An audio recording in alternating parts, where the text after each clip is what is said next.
우리가 하나님께서 살아계시고 또 함께 하시고 하나님께서 우리를 보호하고 계신다는 것을 알매도 불구하고 분명히 알고 배우고 그럼에도 불구하고 살면서 우리가 겪는 불안과 고통, 질병, 파산, 인간관계의 위기, 가정위기, 외로움 이런 것들로 우리가 분노와 또 짜증과 괴로움을 겪는 것이 사실 현실입니다. 그럴 때마다 하나님의 말씀을 보고 그리고 목사님들의 말씀을 들을 때 인내하고 순종하라 그런 말들이 많이 있죠. 그런 정답의 말씀들을 들으면 우리가 어떻게 보면 답이 없는 것 같고 또 괴로울 때가 많이 있죠. 그것이 현실이죠. 그럴 때 우리가 드는 것은 하나님은 과연 어디 계신가? 성령 하나님, 그 성령께서 우리에게 내주해 주시고 우리와 함께 하신다고 하는데 보호하시고 우리를 인도하신다고 하는데 과연 성령 하나님께서 일을 하고 계신가? 분명히 내가 하나님 믿고 따르고 신앙 고백을 하는데도 불구하고 이런 질문들을 아니하는 사람은 한 명도 없을 것입니다.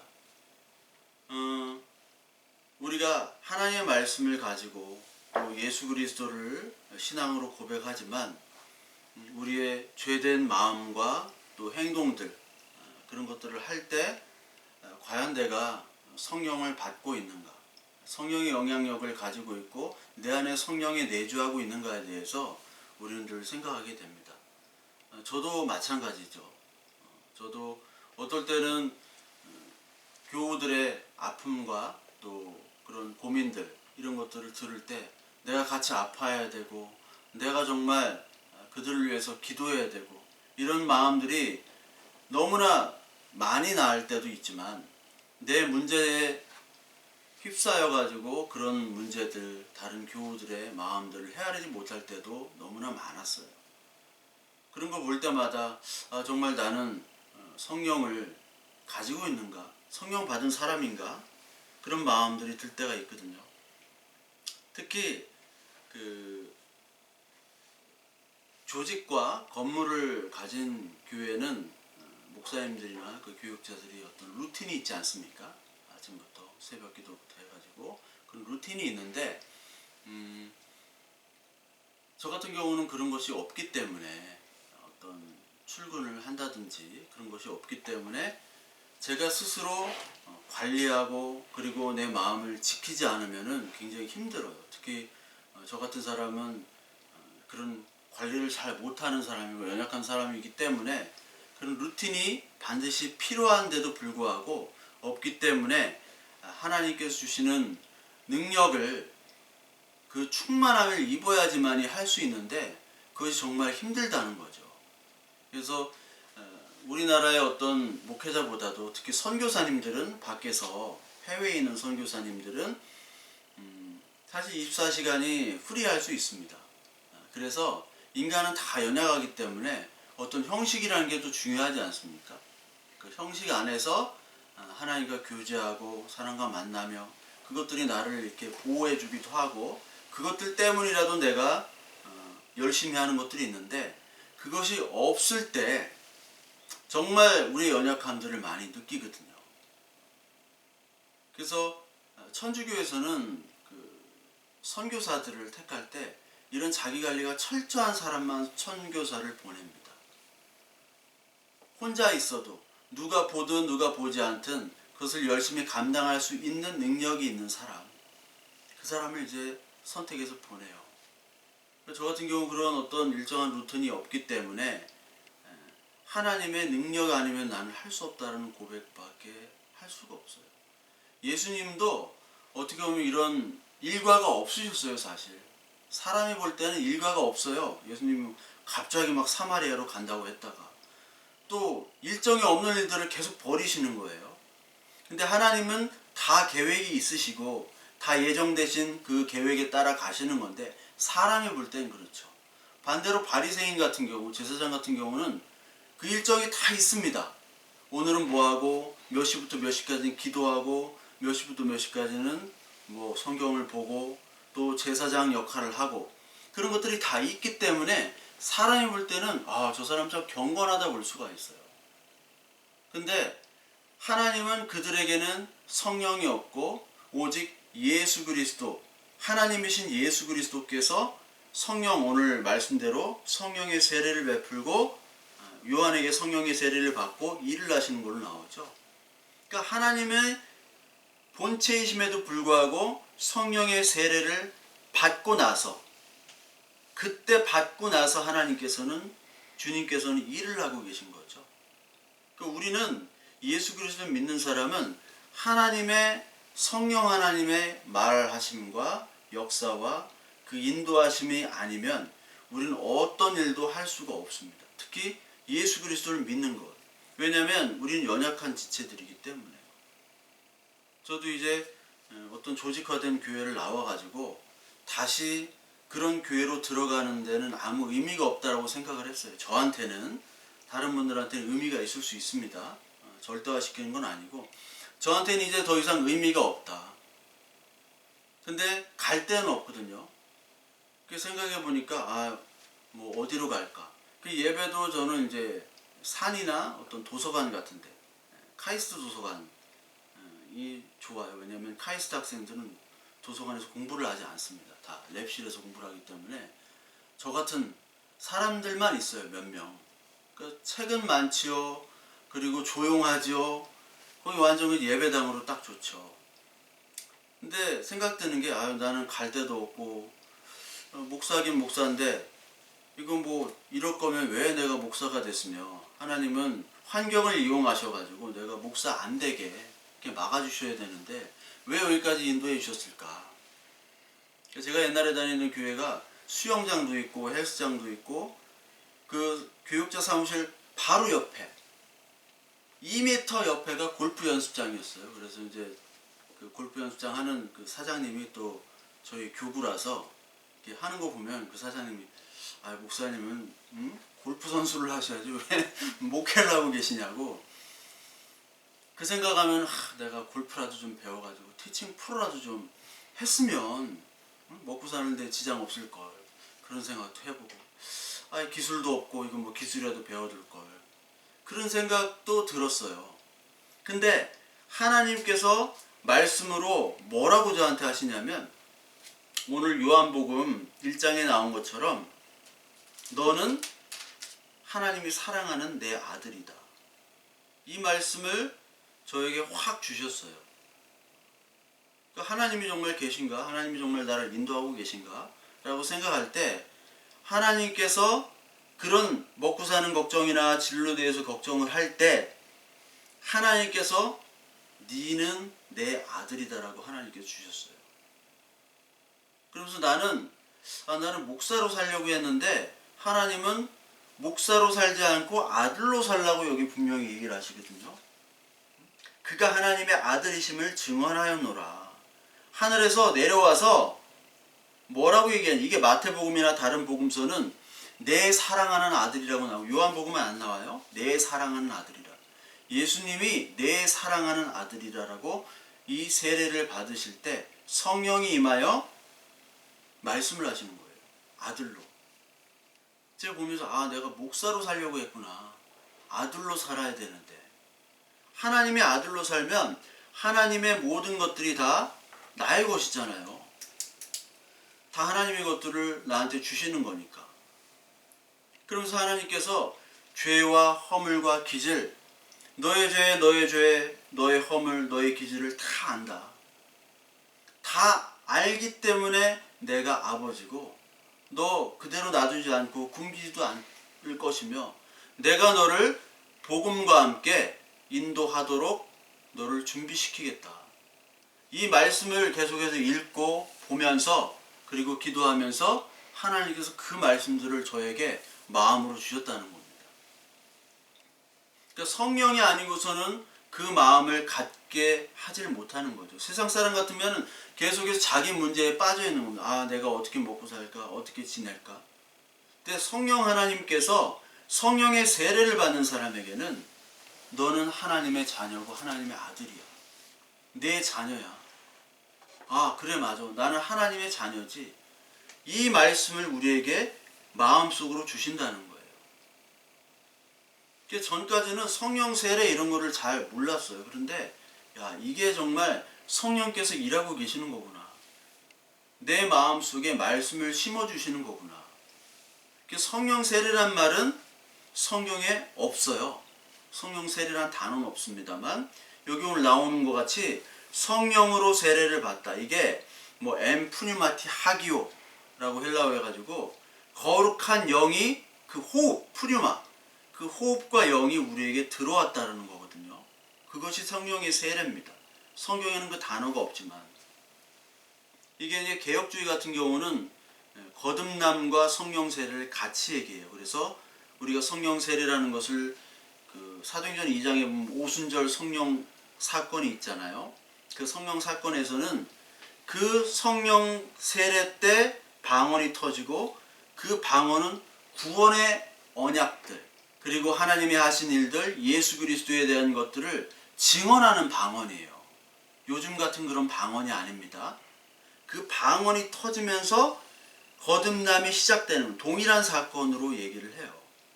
그래서 오순절 성령 강림 때의 방언은 다시 방언이 생기질 않습니다. 그런 방언은 우리가 지금 방언의 은사를 받은 사람이 있는데 그 사람들이 하는 방언과는 달라요. 그런데 특히 오순절 계통, 순복음 이런 쪽에서는 이 성령의 세례를 세컨드 블레싱이라고 그래가지고 두 번째 축복, 거듭남과 분리를 합니다. 거듭남이라는 건 예수를 믿지만 예수를 믿는 거예요. 그렇지만 이 성령 세례라는 것은 그 후에 네가 능력을 받기 위해서는 성령 세례를 받아야 된다고 얘기를 해요. 이 성령 세례를 왜 받느냐? 능력, 하나님의 일을 하기 위해서는 능력을 받아야 된다. 우리가 사도행전 1장 8절에 오직 성령이 너희에게 임하시면 너희가 권능을 받고 예루살렘과 온 유대와 사마리아 땅끝까지 복음을 전하리라 얘기했죠. 내 증인이 되리라 얘기하셨어요. 근데 능력을 받으면, 그래서 능력을 좋아하거든요. 거기에서는 특히 사도행전 19장 1절부터 6절까지는 이 아볼로가 에베소에서 예수 그리스도를 따르는 제자를 만나는데 그 제자가 성령이라는 것을 듣지도 보지도 못했다. 요한의 세례만을 받았다고 얘기해요. 요한의 세례는 회개의 세례요. 요한 선지자까지가 구약이죠. 그러니까 구약의 회개의 세례, 구약까지만 알았다라는 거예요. 그래서 바울이 세례하고 안수를 주니까 그때 성령이 임해서 방언을 하고 예언을 했다는 장면이 나옵니다. 그래서 순복음에서는 봐봐라, 성령이 임하면 방언과 예언을 하는 것이 하나님 성령 임재의 증거다, 표식이다. 그래서 거기서는 오늘도 계속 예수 그리스도를 믿지만 성령 세례 그 능력을 못 받으면은 너희는 아무것도 아니다라고 해서 굶기고 막 등짝을 때려가면서 방언을 받으라고 하죠. 코카콜라 방언도 있고 뭐 별 방언이 다 있어요. 그렇게 막 밥을 안 주니까 막 일부러 하는 거예요. 근데 거기서 얘기하는 방언과 예언, 그때 터졌던 방언과 예언은 하나님의 말씀이 임해서 예수 그리스도에 대한 신앙 고백을 언어로 하는 거예요. 그 전까지는 예수님이 어떠신 분이고 하나님이 어떤 분인지 몰랐는데 이 방언이 터졌다는 것은 그 예수님이 하신 일들을 내가 직접 말로 고백을 하는 거예요. 신앙 고백처럼. 그걸 방언이라고 하는 겁니다. 방언. 예언이라는 것은 하나님이 하신 일들, 즉 요한복음 14장이나 16장에 나오면 성령 세례를 받은 사람들은 예수님이 하신 말들을 생각나게 하시고 그리고 앞으로 일들을 얘기하신다고 그랬어요. 그 앞으로 일들, 즉 네가 어떻게 할 것이며 그리고 예수 그리스도께서 이 땅 창조와 구원과 그리고 앞으로의 종말, 재림, 그것들을 다 얘기하신다는 것, 그것의 예언이라고 포커스를 맞춰야 되는 건데 이거 신변 잡기, 넌 앞으로 어떻게 될 거야, 너 예전에 그랬지, 앞으로는 어떻게 될 거야 라는 걸, 그런 예언, 개인적인 예언으로 이 한국 사람들은 받아들이고 있어요. 그러니까 이 성경의 말씀이 한글 성경도 중요합니다. 근데 한글 성경 자체로만 받아들이면 그런 모순이 생겨요. 문자적으로 예언이란 단어, 그리고 방언이란 단어, 방언이란 단어, 예언이란 단어를 지금의 쓰는 단어로 의미로 받아들이면 이게 큰 그 신앙의 차이가 생기고요. 오히려 위험할 수가 있습니다. 아까 제가 얘기했듯이 성령의 세례라는 것은요. 뭐 이적도 있고 기적도 있습니다만 성령의 세례의 목적은 하나님을 아는 거예요. 하나님을 증거하는 거고 하나님과 나와 관계를 내 입 스스로 증명하는 게 바로 방언의 목적이었어요. 오순절 성령 강림에. 예전까지는 내가 누구인지 몰랐어요. 예수님이 어떤 분인지 모르고 밥 주고 고쳐주고 하니까 따라다녔던 존재였거든요. 그러다가 진짜 성령이 임하니까 예수님이 어떤 분인지를 아는, 그리고 내가 하나님의 그 자녀며 하나님께서 나를 자녀로 삼은 것은 예수 그리스도를 증언하러 나를 삼으셨다. 그것을 고백하는 것. 그것이 바로 축복이거든요. 누구에게나 주어지지 않습니다. 교회에서도 극히 드물어요. 이사야서 44장 3절에 보면요. 나의 영을 내 자손에게 나의 복을 내 후손에게 부어주리니 이런 말씀이 있습니다. 나의 영, 그 영이 바로 성령이죠. 나의 복, 내 후손에게 불어주겠다. 그러니까 복이 뭐냐? 바로 성령이에요. 성령 하나님을 통해서 하나님을 알아가는 겁니다. 우리가 예수님 살던 시대의 제자들이 아니잖아요. 그러니까 하나님의 말씀을 주시고 이 말씀을 성령 하나님을 보내서 우리가 알지도 못하는 예수님을 믿기 시작한 거예요. 그게 선물이죠. 그래서 누가복음 11장 13절에 보니까 구하는 자에게 구하라 구하라 그러시죠. 구하는 자에게 가장 좋은 것을 주시지 않겠느냐 하면서 누가복음에만 성령을 주시지 않겠느냐라고 나와요. 다른 복음서에는 가장 좋은 것을 주시지 않겠느냐 하고 성령이란 말을 안 하는데 누가복음에서 성령을 얘기하죠. 성령을 주시지 않겠느냐. 이것들이 이미 에스겔이나 요엘이나 여기에 성령이 이미 나와요. 에스겔서 39장 29절에 보면 내가 다시는 내 얼굴을 그들에게 가리지 아니하리니 이는 내가 내 영을 이스라엘 족속에게 쏟았습니다. 구약에는요 하나님의 얼굴을 가려요. 그리고 구약에는요 하나님의 성령이 어떻게 임하냐면은 하나님의 일을 하는 사람에게만 성령이 임합니다. 근데 오순절 성령 사건 이후에는 모든 사람에게 성령이 임하죠. 그래서 하나님의 일을 할 수 있는 거예요. 예전에는 하나님이 어떤 분이시고 우리는 어떤 사람이고 아무것도 모르고 그냥 쫓아다닌 거예요. 뭐 누가 좋다더라, 선지자 어떤 선지자가 유명하다더라, 그 선지자 쫓아갔다가, 요한이 유명하다더라, 요한 학파가 있다가, 예수님이 나타나면 예수님 쫓아다니다가, 왜 쫓아다니지를 모르는 거예요. 요한조차도 몰랐어요. 요한조차도 예수님한테 야 제자 보내가지고 내가 더 기다려야 되느냐 아니면 메시아가 당신이냐 물어보고 와라. 요한이 그렇게 예수님을 증거했지만 요한조차도 알지를 못했어요. 확실히 어떤 분인지. 근데 제자들은 예수님을 다 버리고 포기하고 돌아다녔잖아요. 예수님이 죽으신 다음에. 근데 성령이 오니까 요한이 증거하고 요한이 고백하지 못했던 일들을 이제 베드로와 요한부터 제자들이 고백하기 시작하고 한 번에 3,000명이 회개하고 그런 역사가 벌어졌다는 거죠. 요한이 있었던 선지자보다 더 큰 축복을 성령을 통해서 주신 거예요. 네가 하나님의 자녀라는 것은. 그리고 요엘서 22장 28절 32절에 분명하게 이게 나오죠. 그 후에 내가 내 영을 만민에게 부어주리니 너희 자녀들이 장래일을 말할 것이며 너희 늙은이들이 꿈을 꾸며 너희 젊은이들이 이상을 볼 것이며. 이게 찬양도 있잖아요. 그러니까 장래일 꿈꾸며 이상, 이게 사람 어떤 목사님들이 잘못 얘기해요. 비전을 품어라. 네 안에 있는 거인을 깨워라. 꿈을 크게 가져라. 이 얘기가 아니에요. 계속 이 얘기로 얘기하는데 하나님의 영이 우리의 장래일, 꿈, 이상 이것들은 다 예수 그리스도와 관계된 것이죠. 남녀노소, 동서고금 누구나 성령은 임할 수 있다라는 거예요. 임해서 하나님이 그것들을 보여주신다는 거죠. 막연하게 구약에서 얘기했지만 신약에서는 분명히 예수님이 얘기하시죠. 요한복음 16장 8절부터 11절까지 보면 보혜사 성령이 우리에게 오시죠.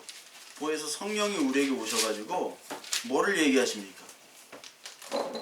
죄에 대하여, 의에 대하여, 심판에 대하여 얘기하시잖아요. 요한복음 16장 8절부터 11절까지 나오죠. 그가 와서 죄에 대하여, 의에 대하여, 심판에 대해서 세상을 책망하시리라. 성령께서 죄와 의와 심판에 대해서 얘기해요. 죄라는 것은 우리의 죄죠. 의는 예수 그리스도의 의예요. 우리는 의가 없습니다. 심판에 대해서 얘기를 해요. 그래서 성령께서 너희가 죄가 있고 그러나 그 죄를 하나님의 의로 덮는다. 이 덮지 못하면 심판이 있고 평강이 없다라는 겁니다. 로마서 14장 17절에 하나님의 나라는 먹는 것과 마시는 것이 아니요 오직 성령 안에 있는 의와 평강과 희락이라. 하나님의 나라는 율법 외에 하나님의 의가 나타나야지 죄사함의 은혜가 있고 그 다음에 너에게 평강, 샬롬이 임하고 기쁨, 희락이 임한다라는 겁니다. 하나님의 성령이 임해서 우리가 죄가 사하지지 않으면 궁극적인 기쁨은 없어요. 왜? 궁극적인 최종 목적지는 죽음이기 때문에. 인간관계에서도 마찬가지잖아요. 어떤 사람과 사람과의 관계가 불편하면 굉장히 힘듭니다. 어색해요, 어색해. 어제 TV 보니까 뭐 김구라랑 박명수랑 좀 사이가 안 좋거든요. 안 맞아, 둘이. 방송을 안 하려고 그래. 근데 뭐 개띠클럽 70년 개띠클럽 뭐 그런 뭐 예능이 있는데 박명수랑 김구라가 이제 같이 앉는데 같이 승합차 뒤에서 앉아 있는데 둘이 얘기를 안 해요. 그냥 가. 어색한 거죠. 어색. 어색이라는 단어를 말씀드렸죠. 어색이라는 단어는 말이 막혔다라는 거예요. 말씀 색 막힐 색. 우리도 마찬가지죠. 하나님과의 말이 막혔어요. 막혔다. 막혔다라는 말 많이 쓰죠. 우리 성경에.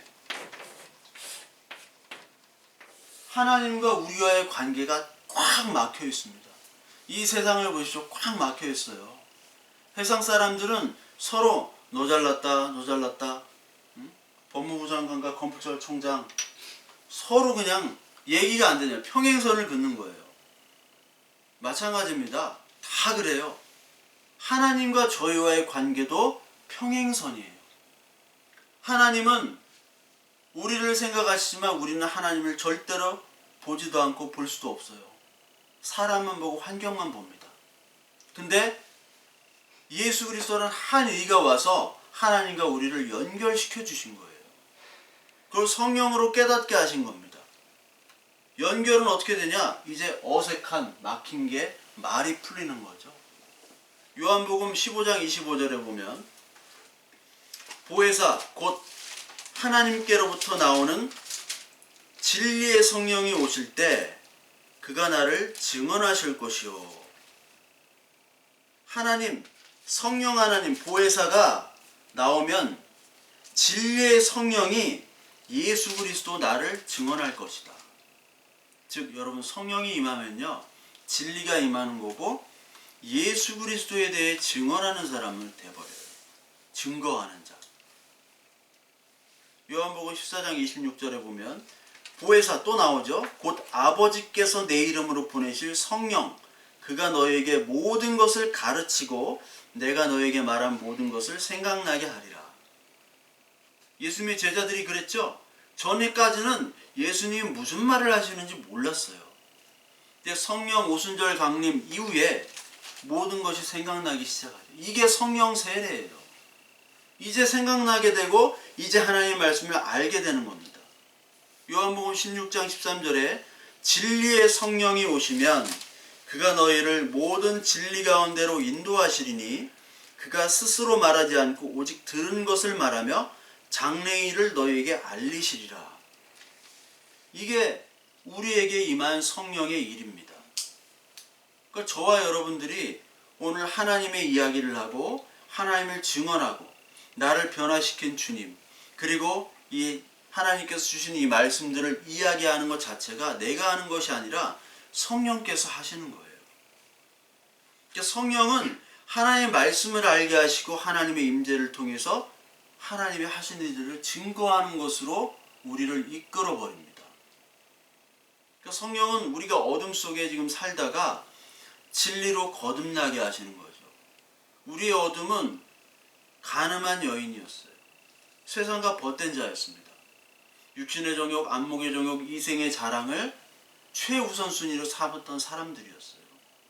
야고보서 4장 4절에 보면 간음한 여인들아 세상과 벗된 것이 하나님과 원수됨을 알지 못하느냐. 그런즉 누구든지 세상과 벗되고자 하는 자는 스스로 하나님과 원수된 것이니라. 요한일서 2장 15절부터 16절 보면 세상 사랑하지 말라. 세상을 사랑하면 아버지께서 아버지의 사랑이 그 안에 있지 아니하리니 세상 모든 것이 육신의 정욕과 이생의 자랑과 안목의 자랑이니라. 아버지께서 온 것이 아니라 이것은 세상으로부터 왔다. 그 세상의 모든 것은 자랑이에요. 나의 자랑. 내가 최우선순위고 내가 머리가 되는 겁니다. 예전에 우리들의 모습이죠. 믿기 전에 한번 상상해 보세요. 10년 전에 나, 20년 전에 나, 믿기 전에 나. 우리의 마음속에 어둠이 가득했잖아요. 근데 어둠을 빛으로 포장하려고 너무나 많이 애쓰죠. SNS, 인스타그램, 유튜브 다 나를 포장하기 위한 것으로 밝게 광명한 천사처럼. 그러나 우리의 실상은 그렇지 않잖아요. 많은 사람들이 왜 유튜브를 하겠어요? 돈을 벌려고 하는 겁니다. 수익을 얻기 위해서. 많은 사람들이 다 그걸 위해서 뛰어들고 있죠. 연예인과 대기업까지 뛰어들고 있어요. 우리가 왜 신앙생활을 하며 예배를 드리며 교회에 출석하는가? 우리는 누구를 위해서, 무엇을 위해서 하는가? 그거를 볼 때 하나님께서 분명히 말씀하시는 음성이 들릴 겁니다. 그걸 들리지 않으면 아직까지 성령과 관계없는 사람들이에요. 창세전에 예정하시고 우리가 타락했지만 예수 그리스도로 구원하셨다는 걸 처절히 고백하는 그 고백 속에 하나님의 성령의 임재가 있는 겁니다. 그때 통탄하고요, 울고요. 그것이 바로 성령 세례예요. 막 때려가지고 막 울고 그런 것이 아니라. 그 이전까지 우리는 하나님을 외치고 열심히 막 기도하고 했지만 어떻게 보면 그것이 우상일 수가 있습니다. 왜냐하면 우리는요 하나님을 볼 수가 없어요. 하나님 느낄 수도 없습니다. 우리가 교회를 간 것 한번 생각해 보세요. 왜 갔나? 하나님 모르고 그냥 어떻게 갔어요. 그때 외쳤던 하나님은 어떻게 보면 우상의 하나님입니다. 하나님이라는 한글 단어일 뿐이에요. 이슬람 단어로 알라가 하나님입니다. 바알이 주님이에요. 바알이라는 것은 주님이란 뜻이거든요. 주여 주여. 우리가 주여 하는 것과 그 바알과 똑같을 수가 있었어요. 성령 받기 전까지는. 성령이 임한 후에는 그 우상이 하나님 진리로 우리에게 나타나기 시작하는 겁니다. 그러니까 우리는 하나님 알기 전까지는 우리가 아는 말씀이라든지 우리가 드리는 예배는 어떻게 보면 세상의 복음, 그러니까 하나님의 말씀과 세상의 성공과 그리고 우리의 욕망과 야망, 세상 목표들이 다 짬뽕돼 가지고 벌어지는 그런 가짜 복음일 수 있습니다. 근데 하나님이 또 그런 가짜 복음으로 인도를 하세요. 왜? 처음부터 우리가 교회에서 다 된 자로 교회 가는 사람 아무도 없습니다. 그럼 교회 갈 필요도 없어요. 성령의 임재는 하루하루마다 계속해서 우리를 깨트려 주시고 알게 하시고 하나님께로 가까이 가는 그 과정들을 다 밝게 만드세요. 한 번에 교회 가자마자 뭐가 변화됐다 그런 게 없어요. 사람들은요, 특히 우리 한국교회 한국 사람은 한 번에 성령을 받아가지고 능력을 받겠다 그런 건 없습니다. 능력을 받는다 치더라도 다음날 다시 무너져요. 오늘 하루하루 하나님이 만나처럼 은혜를 주셔야지 우리는 살 수 있습니다. 이 고백밖에 우리 드릴 수 없어요. 오늘 아무리 큰 능력과 자타공인 성령의 은혜와 능력이 임한다고 하더라도 우리는 내일 보장할 수가 없습니다. 내일은 전혀 다른 사람이 될 수가 있어요. 그러니까 오늘은 빛이지만 내일은 어둠일 수가 있습니다. 아직도 어둠 속에 걸어갈 수 있어요. 그 대표적인 인물이 요한복음 3장에 나오는 니고데모입니다. 니고데모를 보면요, 3장 3절부터 8절까지 한번 보세요. 3장 3절 8절. 이 니고데모라는 사람은 예수님의 밤에 찾아옵니다. 그것이 상징적인 거예요. 니고데모는 랍비면서 하나님의 말씀을 가르치는 선생이죠. 바리새인입니다. 유명한 바리새인이고 존경받는 니고데모예요. 그런데도 불구하고 밤에 찾아와가지고 아직 밤에 걷다는 거예요. 빛을 보지 못하고 낮에 있지 아니하는 자를 묘사한 거죠. 찾아와가지고 뭐라고 얘기하냐면, 당신은 하나님께로부터 온 선생인 줄 아나이다. 하나님이 함께 하시지 않으면 당신이 행하는 이 표적을 아무도 할 수 없습니다. 잘 맞췄어요. 근데 예수님이 얘기하죠. 예수께서 대답하여 이르시되 진실로 진실로 내게 이르노니 사람이 거듭나지 않으면 하나님 나라를 볼 수 없느니라. 니고데모가 이르되 사람이 늙으면 어떻게 날 수 있습니까? 두 번째 모태에 들어갔다가 날 수 있사옵나이까? 이게 선생인데 엉뚱한 말을 하는 거예요. 바보죠, 바보. 예수님이 얼마나 답답했는지, 진실로 내게 이르노니 사람이 물과 성령으로 나지 않으면 하나님의 나라에 들어갈 수 없느니라. 육으로 난 것은 육이요 영으로 난 것은 영이니 내가 내게 거듭나야 하겠다는 말을 놀랍게 여기지 말라. 바람이 이리로 부를 때 내가 그 소리는 들어도 어디서 와서 어디로 가는지 알지 못하나니 성령으로 난 사람도 다 그러하니라. 니고데모가 아니 무슨 말씀을 하시는 거야? 그렇겠죠? 물과 성령으로 나야 된다. 물, 씻음이죠. 세례죠. 이게 바로 예수 그리스도께서 반석의 물이 되셨잖아요. 하나님이 광야에서 반석의 물이 됐습니다. 그 모세가 지팡이로 쳤죠. 그 반석을 치니까 반석에서 물이 나왔습니다. 반석에서 쳤다는 것은 심판을 상징해요. 재판관들이 땅땅 망치로 치잖아요. 쳐서 예수 그리스도가 심판이 돼서 너의 구원의 생명의 물이 되겠다. 반석이 되겠다는 건 상징하고 있어요. 그리고 성령으로 거듭난다. 성령은 뭐냐? 어디서 바람과 같다고 얘기하죠. 바람이 어디서 불고 어디서 가는지를 모릅니다. 여러분 태풍이 어디서 불어온지 모르죠? 예측만 할 뿐이지 방향을 바꾸잖아요. 일반 바람도 여기 갔다가 저기 갔다가. 즉 하나님의 성령은 인간이 알 수 없다라는 거예요. 그 방향을 알 수가 없습니다. 불교나 다른 종교들, 특히 불교는 논리적이고 합리적이에요. 여러분들 잘 아시다시피 고진멸도 그걸 거쳐야 된다. 논리적으로는 참 좋아요. 합리적이에요. 근데 예수 그리스도를 믿는 거는 논리와 합리가 아닙니다. 비합리적이에요. 마치 바람과 같다라는 거예요. 하나님의 일은요, 논리와 합리로 이야기할 수가 없습니다. 구원은 그런 거예요. 우리가 합리적으로 구원을 받았다 하면 여기에 구원받을 사람이 어디 있어요? 하나님의 자녀가 될 사람이 없죠. 커트라인에 다 탈락이에요. 비합리적으로 우리는 하나님을 알게 되는 거예요. 바람처럼 우리에게 오신 거예요. 하나님께서. 물과 죄 씻음, 용서, 그리고 성령의 일하심으로 말미암아 우리는 죽음에서 부활로 됐다. 너는 하나님의 능력으로만 네가 하나님의 나라에 갈 수가 있지, 니고데모 네가 율법 선생으로 바리새인으로 열심히 한다고 해서 구원을 받을 수 없다는 것을 지금 얘기하고 계십니다. 근데 니고데모는 아직까지 몰라요. 무슨 말씀을 하시는가. 왜?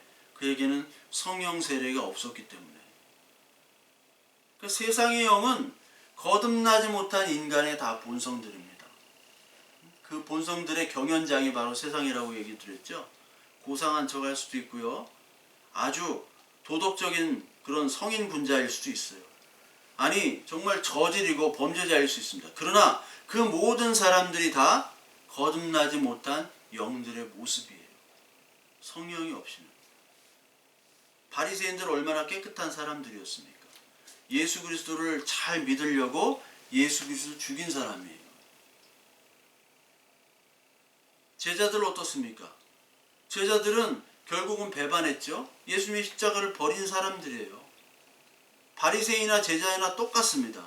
바리새인들은 열심히 순종하고 따르는 것 같이 했지만 결국은 예수 그리스도를 죽였고, 제자들 역시 예수님을 따르는 것 같았지만 어리석은 십자가 앞에서 예수님의 벌거벗은 그 처참함 속에서 예수님을 버렸던 사람이에요. 그 인간의 노력과 인간의 따라감, 일시적인 것 뿐입니다. 유행일 뿐이에요. 성령께서 일하시지 않으면 누구든지 그리스도의 영이 없으면 그리스도의 사람이 아니니라. 로마서 8장 9절. 그리스도의 영이 우리에게 임해야지만이 예수 그리스도를 믿게 되는 겁니다. 저와 여러분들 가운데 나는 하나님의 자녀고 하나님께서 나를 이 세상에 증언하는 자, 예수 그리스도를 증언하는 자로 나를 택하셨고 나를 인도하시고 위로하시고 나의 아버지심을 고백하면요, 그것은 큰 축복이 없고 그것은 큰 위로가 없는 겁니다. 근데 이것이 고백이 되지 않으면 이것보다 더 불행한 것이 없어요. 이거를 깨닫는 사람이 교회고요, 깨닫지 못하는 사람들은 밖에 불신자를 얘기하죠. 그러니까 가장 안타까운 것이 하나님이 이 교회에 말씀이 선포되어야 되고 하나님의 진리가 있어야 되는데도 불구하고 많은 사람이 진리를 떠나서 다른 섞어지게 하는 그런 복음들, 이 세상의 성공과 맞물려 있는 그런 다른 복음을 전하는 것을 볼 때 하나님이 얼마나 아파하실까. 성령 하나님이 있는 사람은 그 아픔을 같이 공유하고 느끼게 돼요. 하나님이 이 교회를 보고 얼마나 아파하실까. 하나님이 나를 보고 얼마나 아파하실까. 또한 하나님이 나를 보고 얼마나 기뻐하실까. 하나님이 기뻐하는 것과 하나님이 싫어하시는 것을 구분할 수 있는 영으로 우리에게 임했다는 겁니다. 일반 종교도요, 다 잘못을 드러내고 죄를 드러내고요, 처방까지 다 해줘요. 초자연적인 능력, 감동, 기적, 치유, 이런 거 다 있잖아요. 신문 보면 뭐 달마도 그런 거 팔죠. 달마도 걸어놓으면 병이 치유되고, 뭐 달마에 뭐 팔찌 이런 거 만들어가지고 금팔찌 하면 병이 낫고, 그런 거 다 있잖아요. 근데 이 일반 다른 종교와 성령 하나님이 임한 이 진리와의 다른 점은 주인이 바뀐다는 겁니다. 주인이 바뀌죠. 주인이 바뀔 뿐만 아니라 하나님의 자녀가 된다는 거예요. 주인. 여러분 그 비유 중에 예수님이 포도원 종의 비유들이 있죠. 포도원에 일하는 종들이 있는데 주인이 떠났어요. 잠시 여행을 갔나 떠났습니다. 근데 그 포도원 종들이 자기가 주인 행세를 하는 거예요. 그래서 주인이 종들을 보내가지고 잘 일하나 볼 때 그 종들을 다 죽이죠. 막 때리고.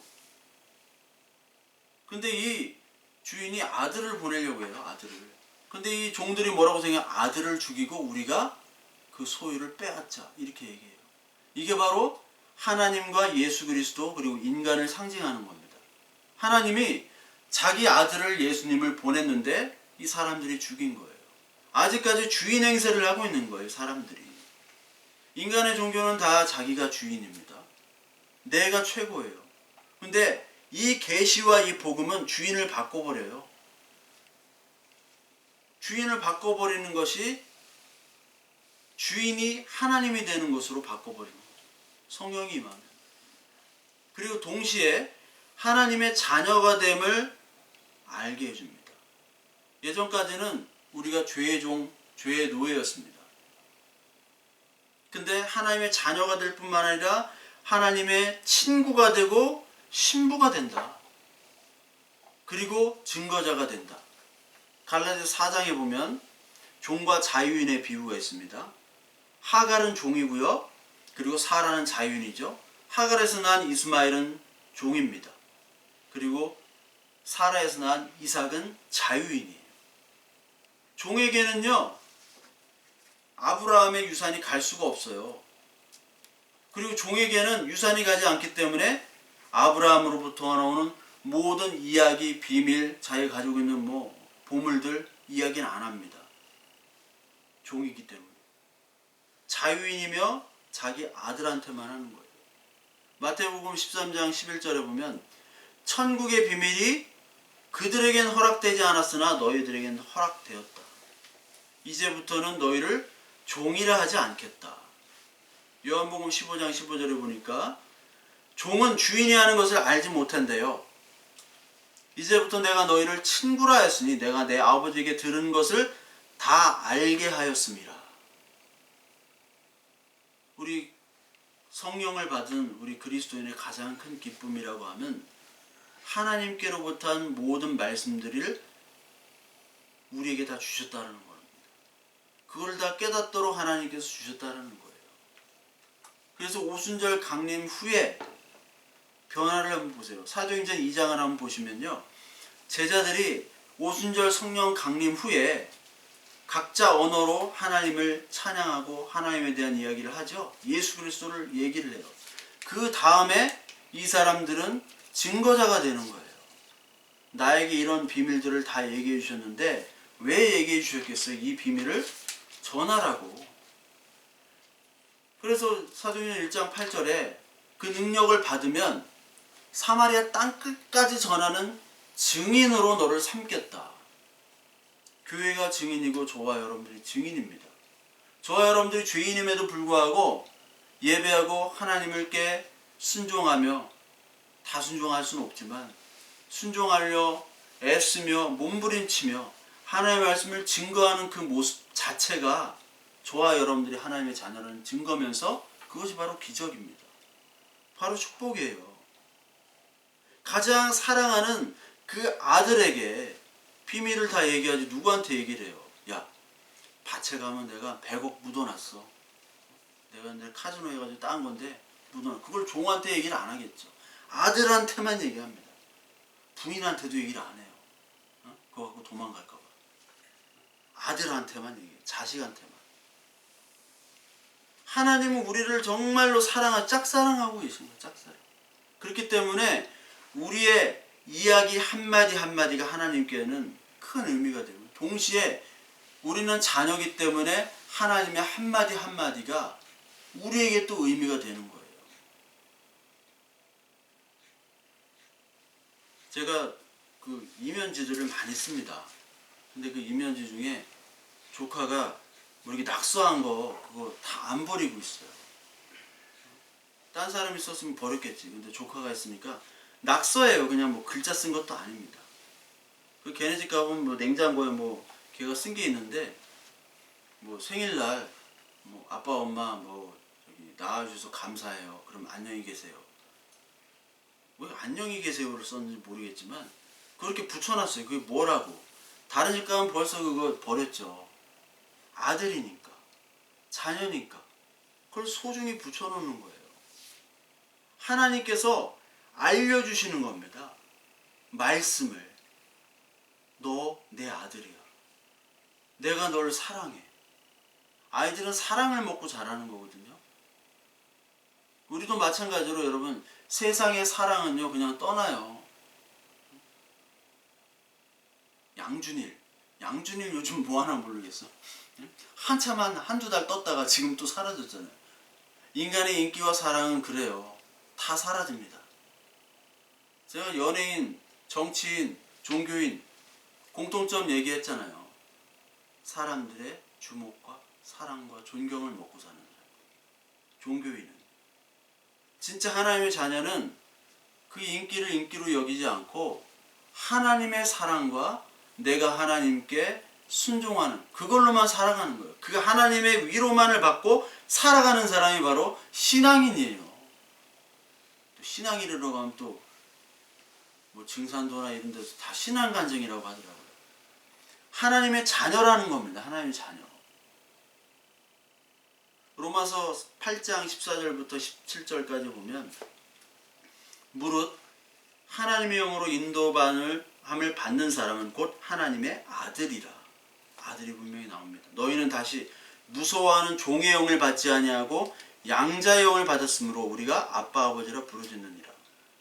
성령이 친히 우리 영과 더불어 우리가 하나님의 자녀인 것을 증언하시나니 자녀이면 또한 상속자 곧 하나님의 상속자요 그리스도와 함께한 상속자니 우리가 그와 함께 영광을 받기 위하여 고난도 함께 받아야 할 것이니라.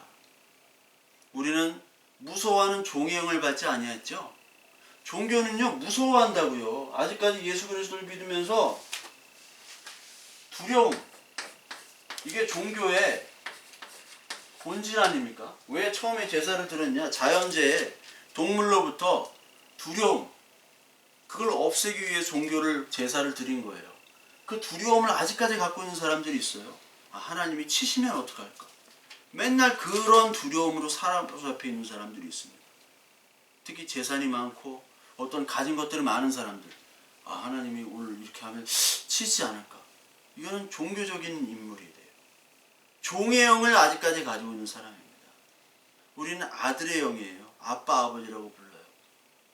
모든 것을 구할 수 있는 사람들입니다. 하나님의 자녀예요. 그럼 하나님의 자녀는 상속자가 되죠? 상속세를 내야 돼요. 그 상속세가 뭐냐? 우리가 그와 함께 영광을 받기 위해 고난도 함께 받아야 할 것입니다. 고난이 반드시 필요합니다. 고난이. 그래서 하나님께서는 그 상속의 일들을 다 얘기하시기 위해서 밭으로 불러요. 밭. 아까 밭이 있잖아요. 밭. 그 밭이 광야입니다. 이 광야학교를 우리들은 반드시 졸업을 해야 돼요. 이 광야학교가 뭐냐? 하나님의 비밀의 복음들을 알려주시는 아버지의 유언이에요. 아버지의 보물들, 아버지의 비밀들을 다 알려주는 학교가 바로 광야학교입니다. 모세가 졸업하고 다윗도 졸업하고 엘리야 졸업하고 요한도 졸업했어요.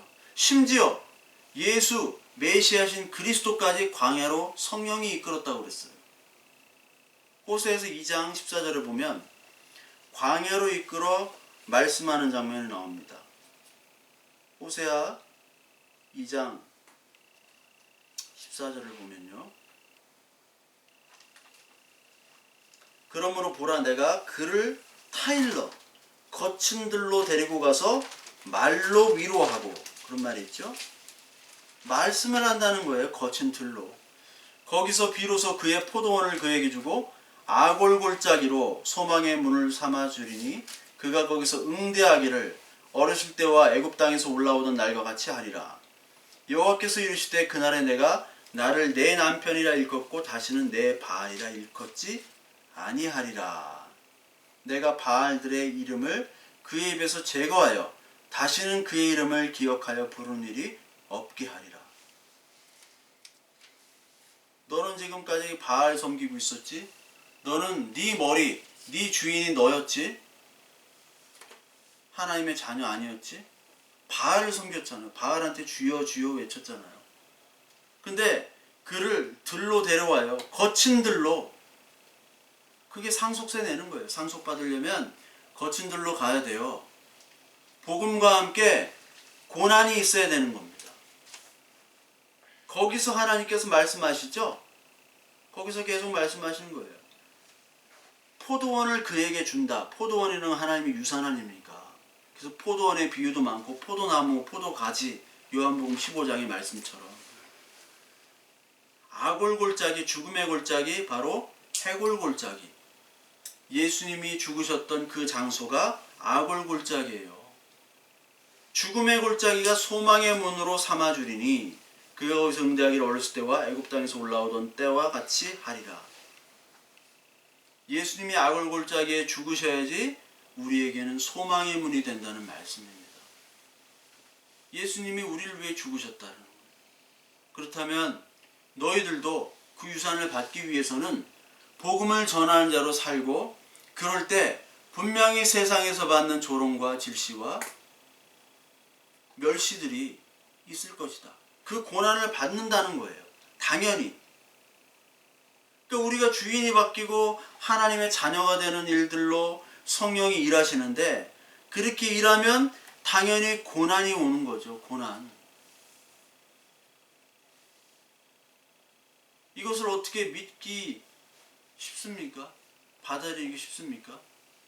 상속세 내고 싶겠어요? 아무도 내고 싶지 않죠. 이재용 씨가 상속세 10조 원을 내야 되는데 어떻게 10조 원을 내고 싶겠어요, 상속세를. 아무도 하나님의 복음을 받으려고 하지, 기쁜 소식을 받으려고 하지, 고난을 받으려고 하는 사람 아무도 없습니다. 그렇기 때문에 성령의 능력으로 우리는 이끄시는 거예요. 성령의 능력 아니면, 하나님이 나를 바꿔주시지 않으면 이 복음을 전할 수도 없고 능력을 행할 수도 없으며, 그 능력이라는 것은 하나님의 자녀로 만들기 위한 고난을 버티고 하나님의 말씀으로 이겨내는 능력이에요. 우리는 그 능력을 가졌다면 우리는 행복한 사람이고, 그 능력 없이 사람들은 다 일하고 있어요. 하나님이 나를 사랑하시고 그 사랑의 성령의 능력으로 내가 오늘 하루하루 살고 복음을 증언하는 사람. 사랑의 능력 없이 하면 지칩니다. 여러분 뭐 일주일은 버틸 수 있어요. 근데 사랑의 능력 없이는 지쳐요. 할 수가 없습니다. 사랑하는 사람들이 힘내라, 사랑한다. 그러면요 이길 수 있어요. 유튜브 보니까 홍수환이 막 4번 KO 되고 이겼잖아요. 4번 쓰러지고. 근데 그 세컨이 수건을 던지려고 했대요. 그 트레이너가 야 수환아 그만하자. 너 죽겠다. 근데 옆에서 야 근데 지금 오키가 보고 있다. 이것도 근데 연애하는 오키가 야 오키가 보고 있다. 그 한마디에 막 정신을 번쩍 뜨더래요. 자기가 사랑하는 사람 앞에서 쓰러지고 싶지 않은 거지. 근데 실제로 오키는 본 적이 없대요. 그거를. 오키가 보고 있다 한마디에 4번 쓰러지고 이겼잖아요. 그래서 엄마나 챔피언 먹었어. 사랑하는 사람이 위로해 줄 때 힘든 것이 없는 거예요. 위로. 하나님의 능력으로. 비밀의 상속을 우리에게 주신 거죠. 에베소 3장 3절 6절부터 보면 계시로 내게 비밀을 알게 하시는, 그것을 읽으면 내가 그리스도의 비밀을 깨달은 것을 너희가 알 수 있으리라. 사도와 선지자들에게 성령으로 나타났듯이 사람의 아들에겐 나타나지 아니하고 이방인들이 복음으로 그리스도 안에서 상속자와 지체와 약속에 참여하는 자로 나타난다. 이런 말씀이 있습니다. 그러니까 사람에게선 성령을 구하지 않기 때문에 그 성령의 능력이 나타나지 않습니다. 하나님으로부터 난 자, 그 자에게만 성령의 능력이 나타나는 거죠. 사람들은 뭐를 원하느냐? 다 자기가 머리가 되길 원하고 자기가 다 갖춰주길, 부자가 되길 원해요.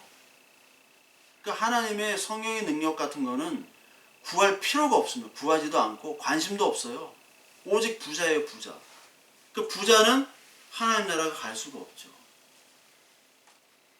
요즘에 막 많이 요 며칠 전부터 나오는 분이 라이언 봉식 스님이라고, 해민 스님 있죠? 해민 스님 영어 이름이 라이언 봉식이래요.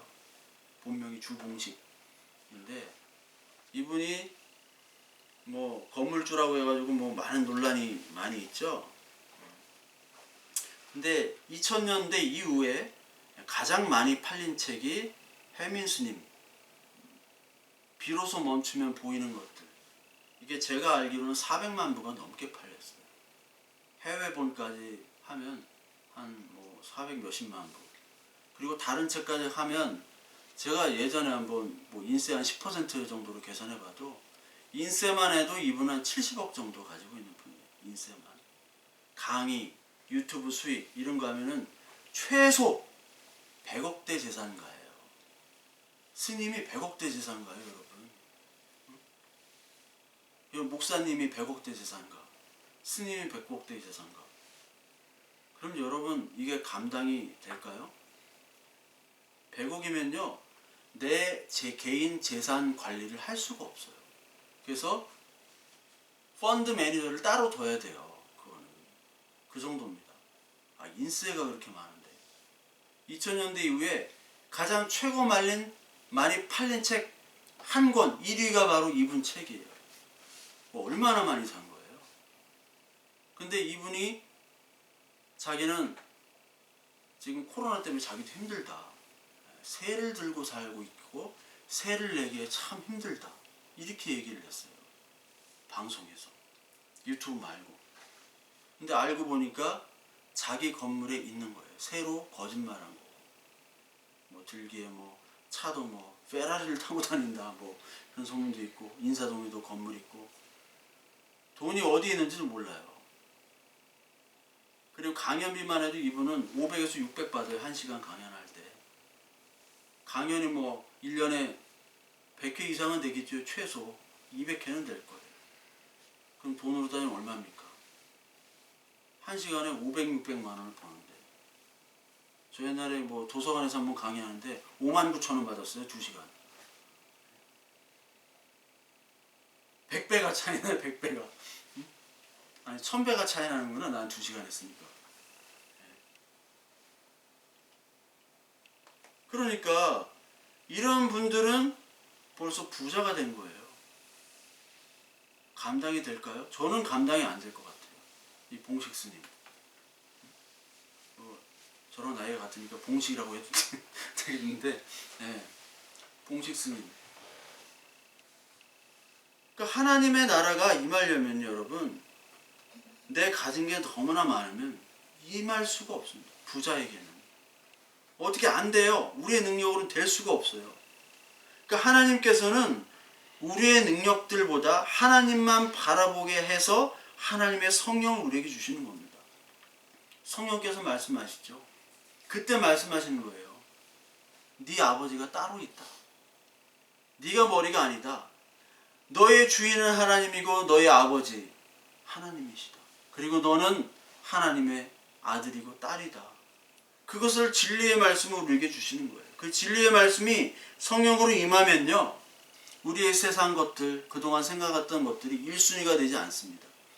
2순위로 밀려나게 되어 있어요. 여기서 쏟아지는 기쁨과 하나님의 위로는요. 세상 사람들이 절대 알지를 못합니다. 그 후에는 이제 하나님과 소통이 되기 때문에 그때부터 진짜 기도를 하는 거예요. 우리 요한복음 16장 한번 볼까요? 요한복음 16장 23절부터 24절까지 보면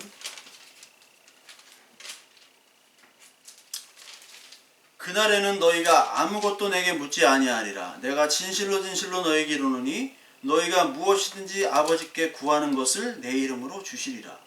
지금까지는 너희가 내 이름으로 아무도 구하지 아니었으니 구하라 그리하면 받으리니 너희 기쁨이 충만하리라. 우리가 아무것도 구하지 아니했대요. 지금까지 많이 구했는데 얼마나 많이 구했습니까? 주여 주여 하면서. 근데 하나님은 너 지금까지 아무것도 구하지 않았어.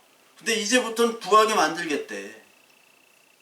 우리가 구한 것은 성령 하나님을 구한 게 아니에요. 하나님 내가 주님의 아들이 되고자 해요. 이거 구한 게 아니에요. 내가 주인이 되고 내가 하나님이 되어야 하는 것. 이걸 구한 겁니다. 하나님 내가 이제 하나님의 아들이 될게요. 하나님의 자녀가 되기를 원합니다. 이걸 구하는 자로 내가 만들겠다. 이 선물을 너에게 주겠다. 이제 너에게 구하겠다. 구하면 이제 받는 것밖에 없다. 성령을 받겠다. 하나님의 자녀가 되면 받는다. 성령으로 말미암아 이 성령 세례는요.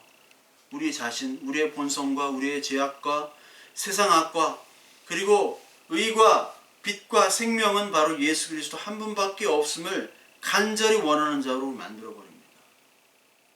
하나님의 나라, 이 성경의 말씀들을 보게 만들어요.